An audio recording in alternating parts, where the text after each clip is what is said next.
अज्ञान तिमिर मिटाने वाला कौन है? बोला श्री गुरु है। अज्ञानता के तिमिर को, अज्ञानता के अंधकार को, मोह के अंधकार को अगर कोई मिटा सकता है तो श्री गुरु मिटा सकते हैं।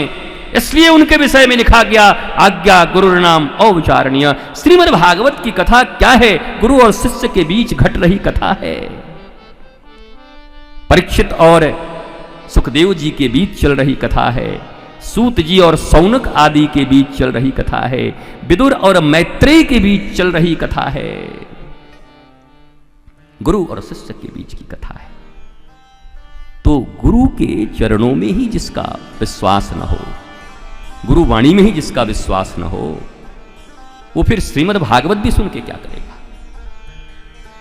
जब प्रारंभिक लेसन ही नहीं पढ़ा, जब किसी भी मकान के, दुकान के फाउंडेशन ही अच्छे ना हुए, तो ऊपर कितना बढ़िया आर्किटेक्ट बुला करके और इंटीरियर बुला करके अब पूरा सब कुछ करवा दो, बस झटके से एक दिन गिर जाएगा, खत्म हो जाएगा, बर्बाद हो जाएगा, सारी मेहनत चली जाएगी। फाउंडेशन मजबूत होना चाहिए।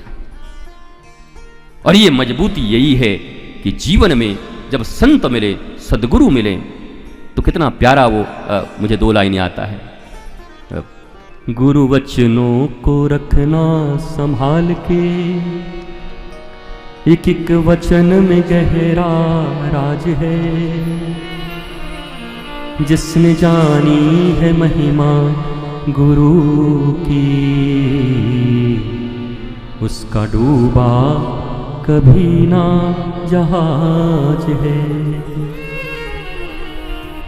बीज पड़े और अंकुर न फूटे, ऐसा कभी नहीं हो सकता।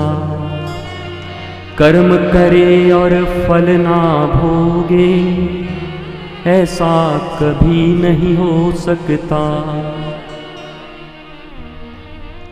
अब आगे तो मुझे याद ही नहीं है, वो तो मेरे साथ हो। एक तो गजनी में वो था, एक मैं हूं, उसको भी याद नहीं रहता था, मुझे भी याद नहीं रहता। कुल मिलाकर यही कह रहे हैं कि उनकी वचनों में, गुरु वचनों की महिमा अपरंपार है। जिसने जानी है महिमा गुरु की, उसका डूबा कभी न। क्या परीक्षित का जहाज डूब गया? गुरुदेव सुखदेव की वाणी 7 दिनों तक लगातार सुनी परीक्षित ने।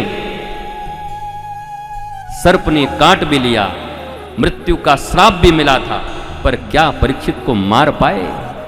परीक्षित तो सदेह पहुंच गए नंद नंदन के चरणारविंद में, गोलोक पहुंच गए, कुछ नहीं बिगड़ा। गुरुदेव की वाणी ऐसी वाणी है जीवन में। भगवान सबके प्रिय हैं, सबकी आत्मा है।